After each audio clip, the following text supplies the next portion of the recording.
Hi, I'm Laura from Pilates Process, and I'm here with my friend Biff to give you a few tips that might help with releasing some neck strain if you feel like your neck feels a lot of the work when you do arm work or Pilates core work. So what I want to focus on is the top rib.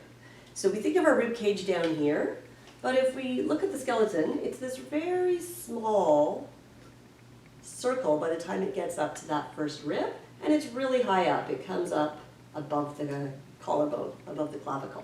Okay, and that can be an area that puts a lot of strain on the neck if we compress it downwards. So to find this on ourselves, find your collarbone, and then just roughly just above it, find a little circle. So it's not very big. It's just like where a short necklace might sit. Okay, so you just want to be able to image that narrow first rib, that circle. And we're not going to move it or do anything with it, but I want you to imagine that that is floating upwards. That's slowly floating upwards to the top of the head, creating a little gap between the first rib and the second rib, or even as far as the second rib and the third rib, that those upper ribs are floating upwards, like it's magnetized into your fingertips. And then let the arms relax, but see if you can maintain that image, that it's that full circle floating up. It's not going to do anything to the shoulders, it's just rising up underneath it. See if that's something that you might already get a little response in any kind of ease in the jaw, any kind of ease in the throat. And then we're going to take that same idea, that same image, into lying down in a couple exercises. Very often a head pad, even a book or a towel, will help with allowing that same floating rib sensation, or image if you can't sense it. So rest your head on a cushion, and also let the hand position can make a big difference here. Let the hands come onto the ribs with the elbows open. Okay? We're just going to breathe there for a moment.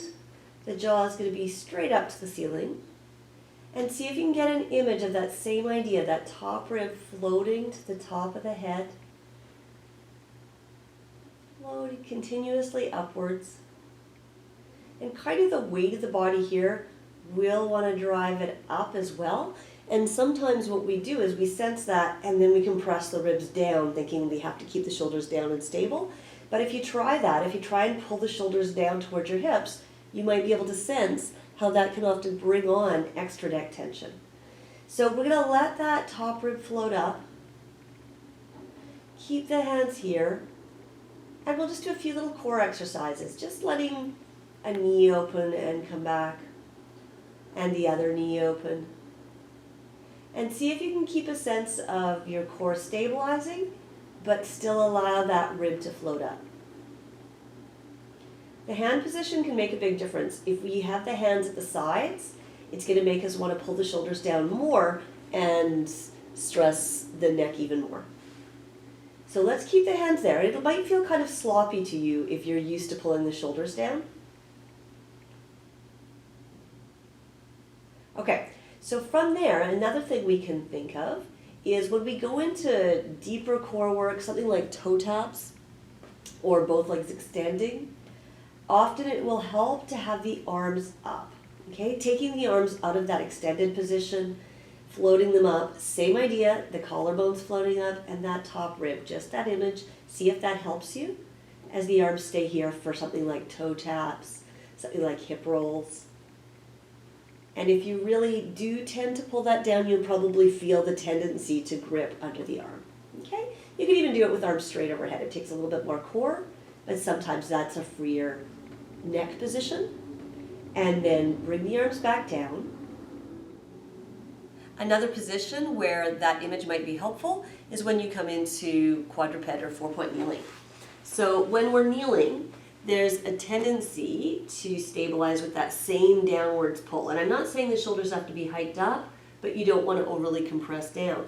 So when we're in a kneeling position, we talk a lot about stability as teachers, and with shoulder stability, that's more an image of pushing away from the mat or widening the shoulder blade around the rib cage versus downwards. So try not to confuse the action we want of pushing away from the mat with a downwards pull. Okay, so your shoulders should still feel pretty free on the back, even if they're stable. So in this position, just try and do letting the shoulders sink and push away from the mat. That whole time you're doing this, keep that top rib floating up. Resist the temptation to anchor down to your hips. Breathing through there. Just a small range. Okay? Find your midpoint. You're still going to resist that temptation to glide down, and just practice lifting one hand. Stable but not depressing, and the other hand. And just try walking the hands back and forth. See if you can take the weight of that without clamping down. Try one right side here.